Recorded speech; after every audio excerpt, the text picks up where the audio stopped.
with our next one, we've got more oil because we're all not tired of hearing about that. The Fed's Waller strikes a cautious tone on rate cuts amid oil shock. Federal Reserve get out of here. Federal Reserve Governor Chris Waller said Friday that whether or not the Iran war ends soon, he's cautious about cutting interest rates right now. Waller stressed that he's aware that consumers and businesses are experiencing a jolt from higher energy prices right after tariffs pushed up inflation over the past year. They will be, quote, cautious, unquote, he said when looking at what he called this sequence of, quote, transitory shocks, unquote.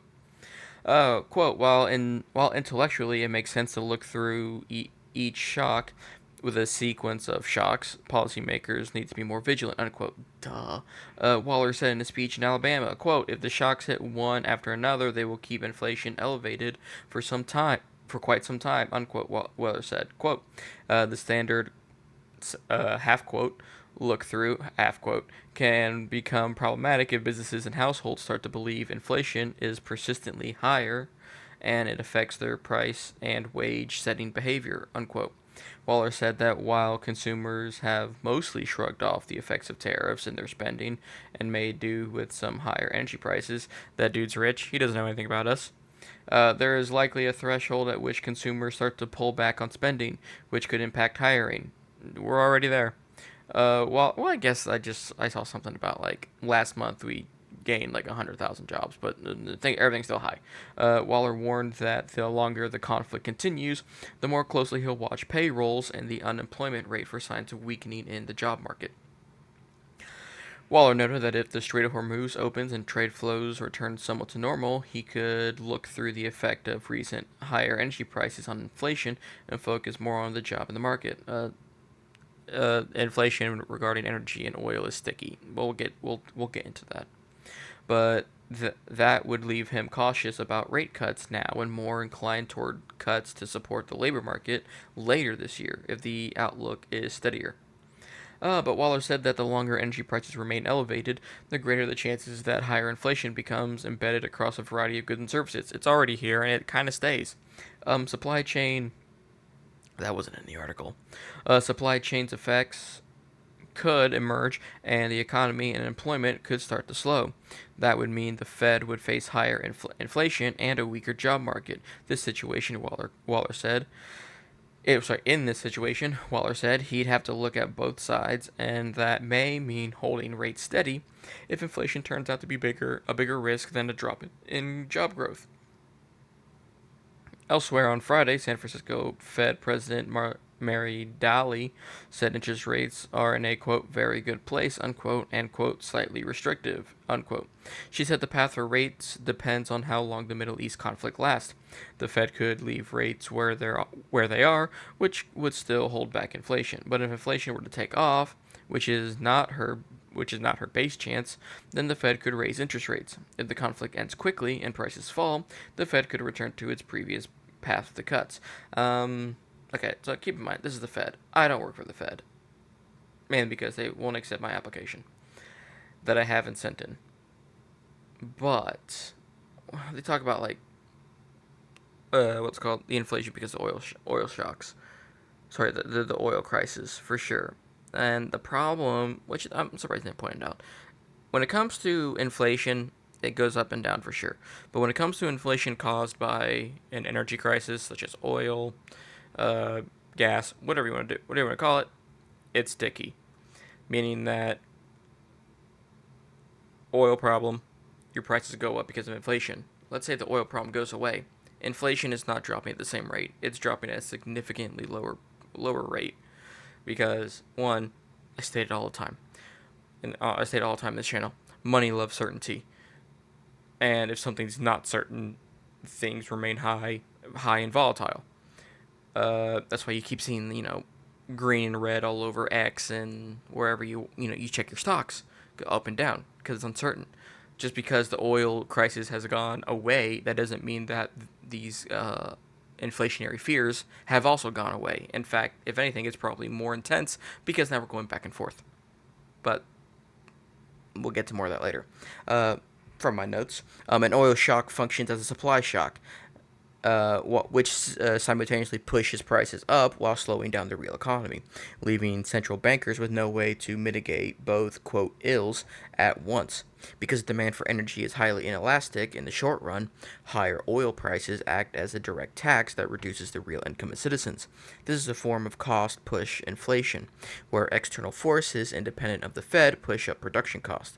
Once a supply shock pushes core inflation higher, it tends to, quote, drift back only very slowly, unquote, due to inertia in the inflation process. Yeah, I just stated that. So it's kind of like the whole they shut the Strait of Hormuz down, your gas prices went up. Well, then it was open for a bit. Your gas prices didn't fall back down to even even in between the before the shutting down. We've heard reports that Venezuela's up, and a bunch of I think like 80,000 oil tankers made their way to Texas to buy American oil, while the Strait of Hormuz had their two tolls, for lack of a better word, that I can think of. Your gas prices didn't go down. Like, okay, I'll admit they've dropped like 5 cents for me where I'm at, but that doesn't seem Yeah. comparable to essentially the $1.20 it jumped up, which Yeah. sucks. Well, here's the scariest part about all of this inflation talk around gas is that as much as it's gone up, it still hasn't hit. This is all like perspective. You can look at the the oil, what was it, embargo of 1973 didn't actually hit prices and spending habits until 1974. I believe it was around 8 to 10 months after. Oh yeah. Mm-hmm. And so here's the deal, right? As bad as you think this is now, actually a lot of this is being, one, cushioned by delayed effects, and then two, this is additionally being cushioned by government subsidies on a lot of this. A lot of the price of oil right now in the United States is getting heavily, heavily subsidized in order to ensure that like we're not getting this enormous shock all at once.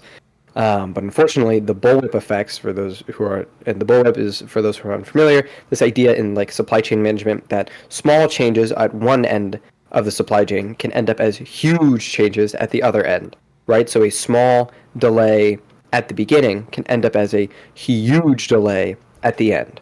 Like a butterfly Let's effect. say Yeah. it takes, five, let's say it takes like, an additional day for a product to get where it needs to go. Well, that means, especially if you're running like just-in-time inventories, like most places are, that means everything else shuts down a little bit, and everything else gets delayed by a little bit more and a little bit more. So the next thing has to wait 2 days because now the products are desynced. And the next thing after that has to wait 5 days because the products are desynced. The next thing after that has to wait 15 days because they're, more and more things get more and more desynced as time goes on. So it makes it harder to manage. And then kicking everything back up to normal speed requires getting everything back on the same timing, getting everything back on the same schedule, which is also very difficult because some places are experiencing, you either have too much on hand, so you're, storing, like you need to use up what you have before you can buy more, which means that, the producer, which is relying on your paychecks, is now, having other problems. Like, it's this huge, huge problem for like supply chain stuff. And we experienced a lot of this with like the chip shortage during COVID. The car market still has not recovered, new or used. It still has not recovered from the computer chip shortage all the way back in the beginning of 2020, March of 2020, and we still have not recovered 6 years later. I believe we're like 6 years and like 2 weeks or something. Like the shutdown was Like near the end of Marchish. yeah, near the end of Yeah. March. Like 6 years later, we're still not back. We're still not better. It's still a nightmare. And this oil embargo, not embargo, this oil, this blocking the Strait of Hormuz is, I believe, there's like 5 times greater supply chain shutdown compared to the embargo. Like this is 5 times bigger than the oil embargo that completely changed the auto industry. So like, brace yourselves. This could get gnarly, like phenomenally bad. Like you could be living in the middle of rural nowhere and watch your gas over like the course of 2 months go from $4, Yeah, especially $5 a $4 now. gallon Yeah. to 10. Like, not as a joke, not as a hyperbole, like legitimately, rural nowhere, $10 a gallon. Not to mention big cities that are car dependent and whatnot. Like, and that's just cars. That's not including power production. That's not including clothing, which is also used making which is also used which also uses like polymers, like oil-based polymers, to be made because that's what most plastic is. It's oil-based polymer. So clothing could skyrocket, or like the cost of clothes could skyrocket. The cost of energy could skyrocket. Groceries will probably go up in cost because they have to be transported, and the transport has to be paid for. And the transport just got like an order of magnitude more expensive to move around. Additional to that, you might see air travel basically shut off for like a very or like reduce in scale by like multiple orders of magnitude. Like I would be surprised if we make it out with more than like two airlines surviving in the United States. Like Mm-hmm. I'm not trying to doom and gloom here, but like this is really really really gnarly, and it is going to when it hits, it is going to hit like a truck going like 15 miles an hour between you and a big brick wall, but it's like a semi truck and it's not stopping. It's definitely not all at once, but it's fast enough that you notice and slow enough that you'd think it's not so bad at first, and then it starts crushing you, and it's like, oh dear. This could get unless like the situation is resolved relatively quickly, and then additionally the United States is willing to pull out huge portions of our oil reserves to resolve this and kick up a whole bunch of new stuff in the US. Like this is yeah. If you've ever That's played right. the video game Satisfactory, you know exactly what it's like for some basic product to shut off because you don't realize just how much of your factory it is going to shut down and potentially like having played the game. If you've played the game, I'm sure you've experienced at least one situation where you realized like because one thing was not being produced, some very fundamental thing, you literally are soft locked. You cannot get everything spun back up again. Like I don't think we're gonna hit a point like that in the real world, but I think we're gonna get like really upsettingly close. Oh yeah, and that's only half the equation. We're talking about products here. That's not including people need to get paid this stuff. I have a note here. The Hmm.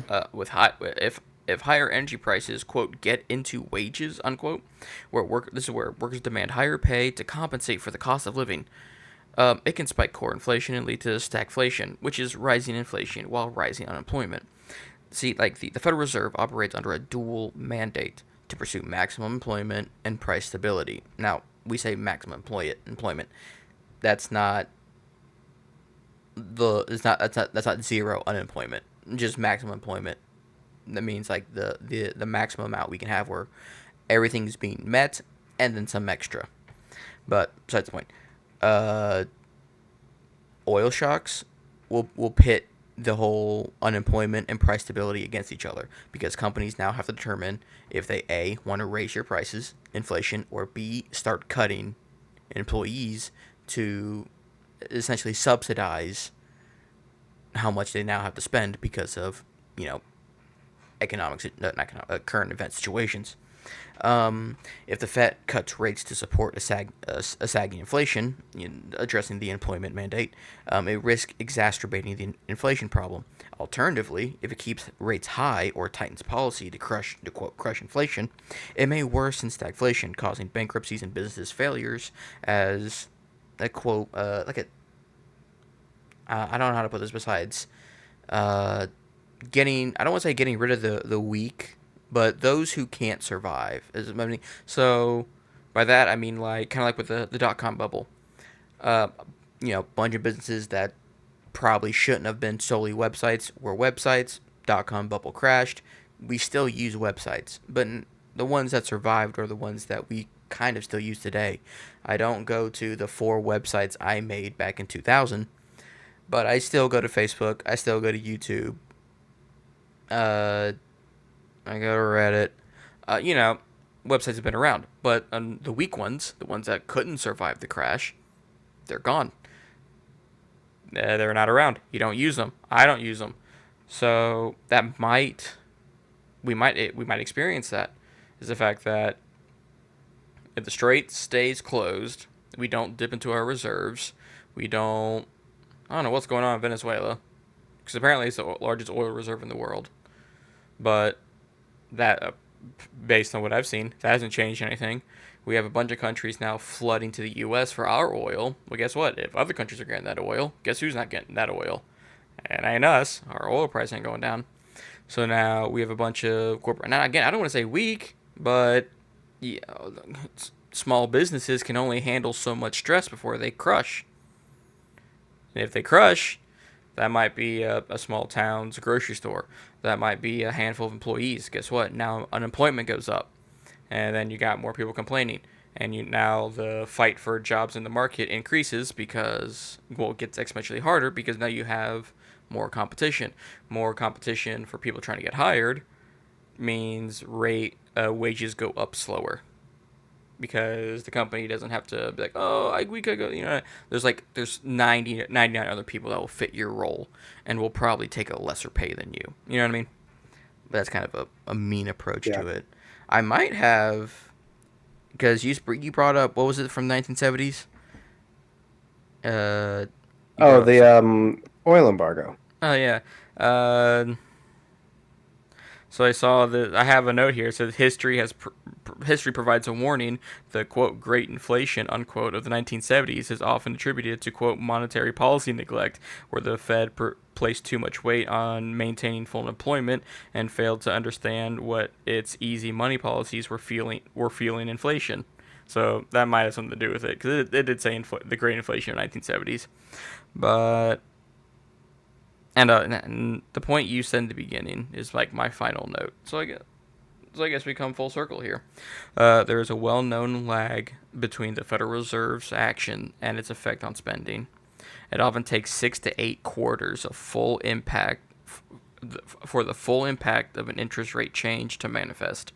So not only you're going to get a delayed effect because of the the way the energy production works with the closing the Strait of Hormuz.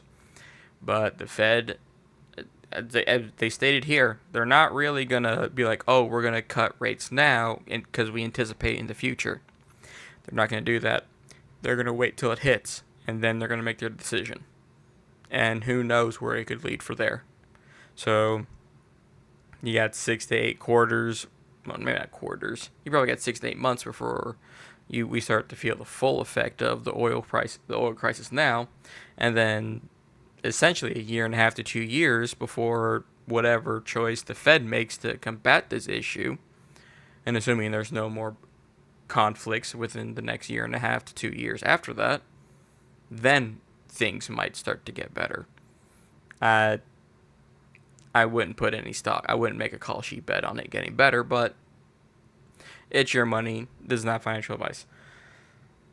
But yeah. But speaking of 2000,